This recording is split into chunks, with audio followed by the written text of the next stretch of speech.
subject. This is a very important thing for the public to understand. How do you keep something secret?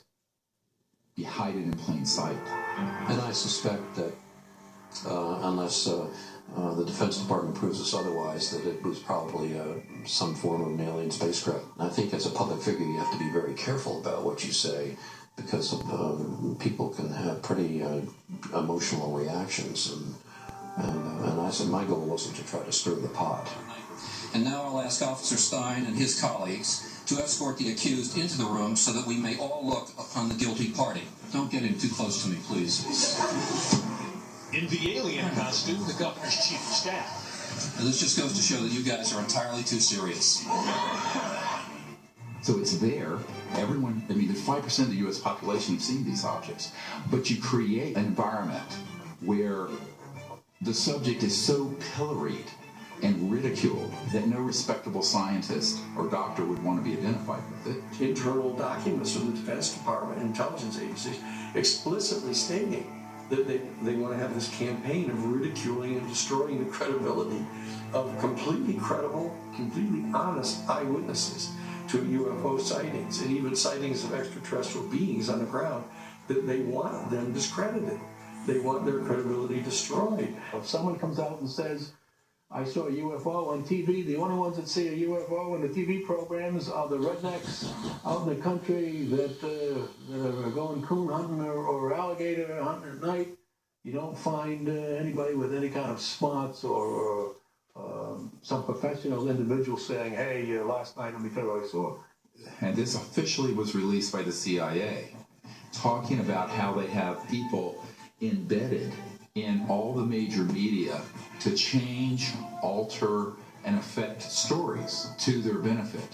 You are fake news. So every news agency, every television, radio station in the Albuquerque or Santa Fe area had our snitches in there.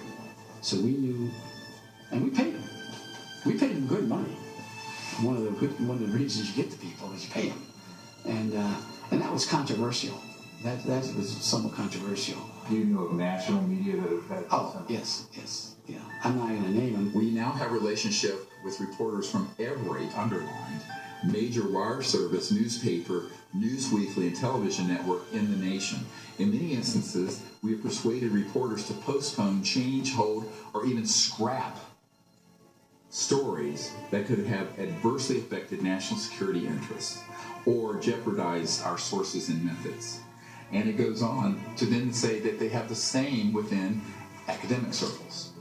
There's a finding that the Pike Committee made that they had verified 42 full-time Central Intelligence Agency paid employees that were inserted inside the major national news media centers.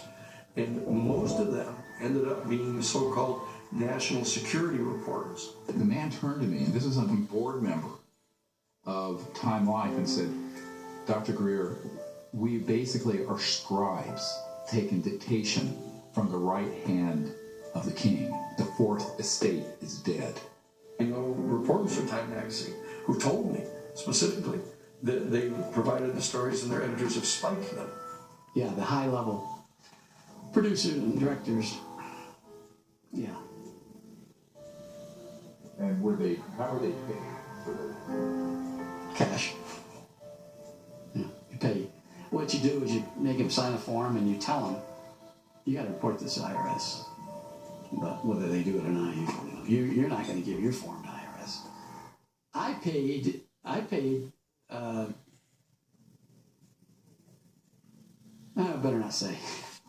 Some of them are large.